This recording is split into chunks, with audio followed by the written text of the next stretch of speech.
হাই friend, আমি আজি আহিছোঁ থেথা গুৱাহাটীত। তো থেথা গুৱাহাটীৰ পৰিৱেশটো আপোনালোকক অলপ অলপ দেখাই দিছোঁ। আপোনালোকে ভিডিঅ'টো চাই থাকিব কেনেকুৱা এই চব।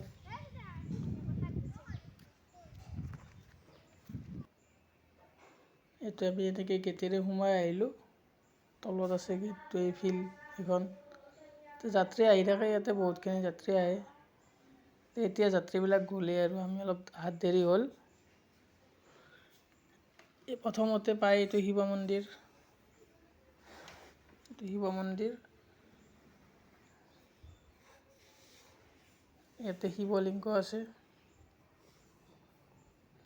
ইয়াতে চাকিটো মানুহে ডাঙৰ চাকিটো তেল দিয়ে আহি। এইফালে দোকান চোকান আছে, আপোনালোকে কিবা বস্তু লাগিলে ইয়াতে কিনিব পাৰে।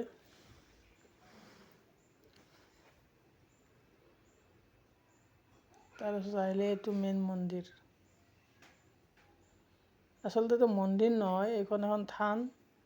ওপৰত একো টিং চিং দিয়া নাই, অকল মানে ইয়াতে চাৰিওফালে বেৰা আছে, তাৰে গছডালৰ গুৰিত পূজা কৰে।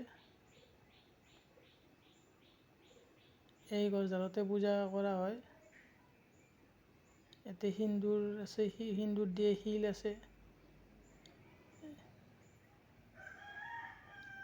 জেগাখিনি একদম বহুত ধুনীয়া আৰু পৰিৱেশ বহুত চাফ চিকুণকৈ ৰাখে কমিটিৰ মানুহে।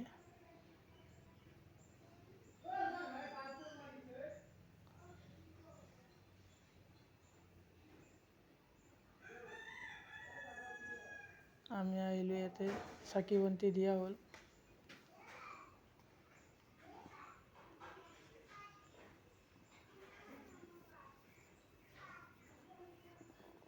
এইটো গেটটো, এইফালেদি সোমাব লাগে।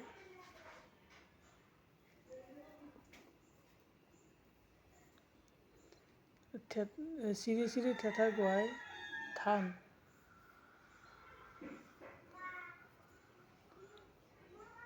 এই মন্দিৰটো বহুত প্ৰসিদ্ধ মন্দিৰ। বহুত বছৰ আগতে এই মন্দিৰটো কোনে স্থাপন কৰিছিল ইয়াৰে ৰাইজেও নাজানে, কিন্তু এই মন্দিৰটো বছৰ বছৰ ধৰি চলি আহি আছে। যাত্ৰী বহুত হয় ইয়াত।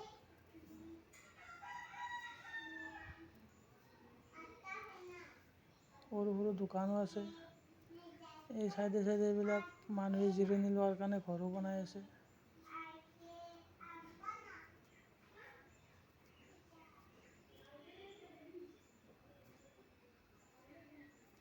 এই গোপালক বনাই ওপৰত ৰাখি দিছে ছাতিৰ তলত।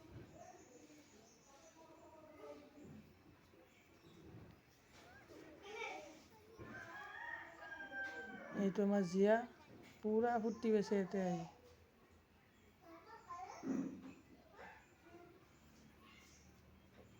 ইয়াতে আপুনি কেতিয়া স্থাপন হৈছিল মন্দিৰটো ক'তো লিখা নাই।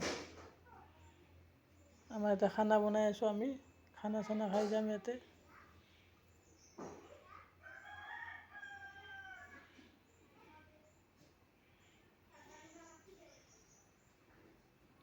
হঠাতে বৰষুণ আহি গ'ল। এতিয়া খানা বনাই থাকোঁতে দালি আৰু চব্জি হ'ল, ভাত বনাই আছিল, বৰষুণ আহি গ'ল।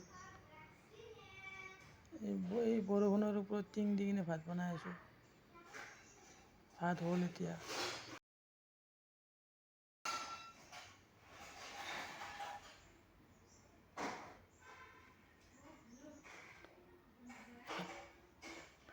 এতিয়া ভাতটো হ'লে আমি খাম।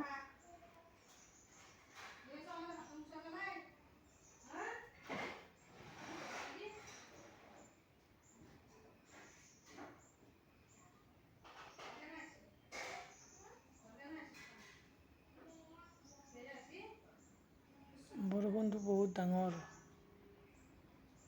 ডাঙৰ বৰষুণ দিছে। এইটো সভাঘৰ, ইয়াতে মানুহে জিৰণি লয়।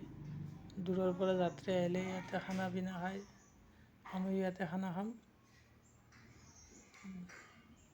তো ভিডিঅ'টো আজিলৈ ইয়াতে শেষ কৰিছোঁ। এতিয়া ভাত খাবৰ টাইম হৈছে।